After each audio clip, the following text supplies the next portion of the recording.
नमस्कार, मेरा नाम डॉक्टर आशीष गुप्ता है और मैं इंटरवेंशनल रेडियोलॉजिस्ट हूँ। आज हम बात करेंगे फाइब्रॉइड्स के बारे में।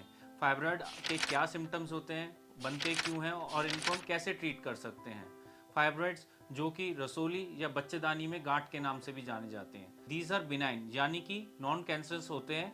तो जब भी हम अपने गूगल डॉक्टर से पूछते हैं और ये बताता है कि फाइब्रॉइड ट्यूमर है, तो घबराइए मत, ये एक नॉन कैंसरस है which can be taken care of easily. Fibroid teen age से लेके पोस्ट मेनोपॉजल एज तक मिले जा सकते हैं और ये ज़्यादातर चाइल्ड बेयरिंग एज में कॉमन है।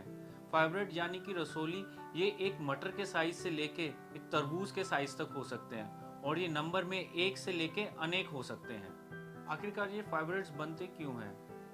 सबसे पहले तो ईस्ट्रोजन जो हार्मोन होता है, ये चाइल्ड बेयरिंग एज में मोस्ट कॉमनली रिलीज होता है, तो उन पेशेंट्स में ये ज़्यादातर दिखाई देता है। दूसरा जेनेटिक्स यानी कि आपकी मदर या ग्रैंड मदर में हो, उन महिलाओं में पाया जा सकता है। Early menarche, alcohol, red meat, ये कुछ एक कारण है, पर ज़्यादातर महिलाओं में इन फाइब्रॉइड्स के बनने का कोई कारण नहीं पता है साइंटिफिकली भी। टाइप्स ऑफ फाइब्रॉइड, फाइब्रॉइड कितने टाइप्स के होते हैं और ये बनते क्यों हैं? फाइब्रॉइड या रसोली एक अबनॉर्मल ग्रोथ ऑफ सेल्स होते हैं यूट्राइन मसल में, जिसकी वजह से ये बनते हैं।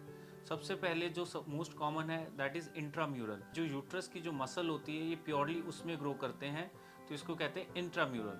सब सिरोसल जो बच्चेदानी की सतह होती है वो वहाँ पे ग्रो करता है, तो इसलिए हम कहते हैं इसको सब सिरोसल।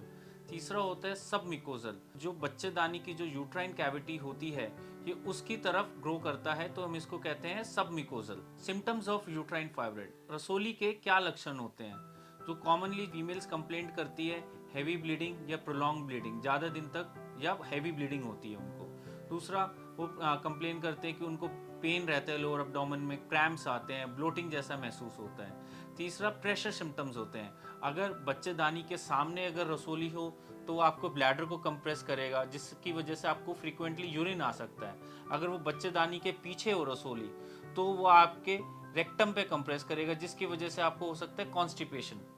ये अब हमने बात करी सिम्टम्स ऑफ फाइब्रॉइड। अब हम इसको डायग्नोज कैसे कर सकते हैं? First, ultrasound.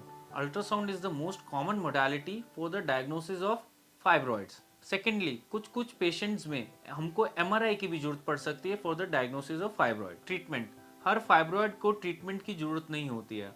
अगर फाइब्रॉइड ग्रो नहीं कर रहा है या आपको कोई सिम्टम्स कॉज नहीं कर रहा है तो उसको ट्रीटमेंट की जरूरत नहीं है। दूसरा है मेडिकेशन। अगर कुछ फाइब्रॉइड्स पेशेंट्स को सिम्टम्स प्रोड्यूस कर रहे हैं इन द फॉर्म ऑफ ज़्यादा ब्लीडिंग या प्रेशर सिम्टम्स, तो उन पेशेंट्स को मेडिकेशन दे देते हैं, जिससे वो टेम्परेरी उनके सिम्टम्स रिजॉल्व कर देता है या फाइब्रॉइड को थोड़ा श्रिंक कर देता है, बट ये परमानेंटली आपकी प्रॉब्लम को सॉल्व नहीं करते हैं। तीसरा है एमआर गाइडेड हाइफू। इसमें अल्ट्रासोनिक वेव्स रिलीज होती है जो कि टेम्परेचर रेज करता है, जिसकी वजह से आपका फाइब्रॉइड श्रिंक हो जाता है। चौथा है हिस्टेक्टमी।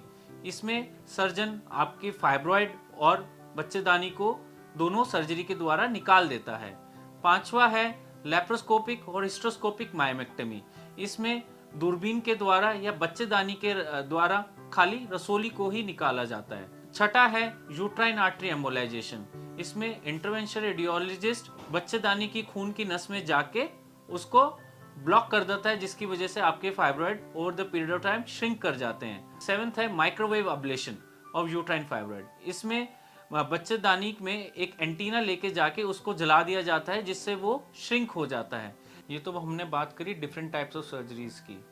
तो अब हम अगले एपिसोड में बात करेंगे minimally invasive surgery uterine artery embolisation के लिए। तो इस सर्जरी के बारे में जानने के लिए आप मेरे साथ बने रहिए। इसके लिए सब्सक्राइब करिए और बेल आइकन पे क्लिक करना ना भूलें। Thank you.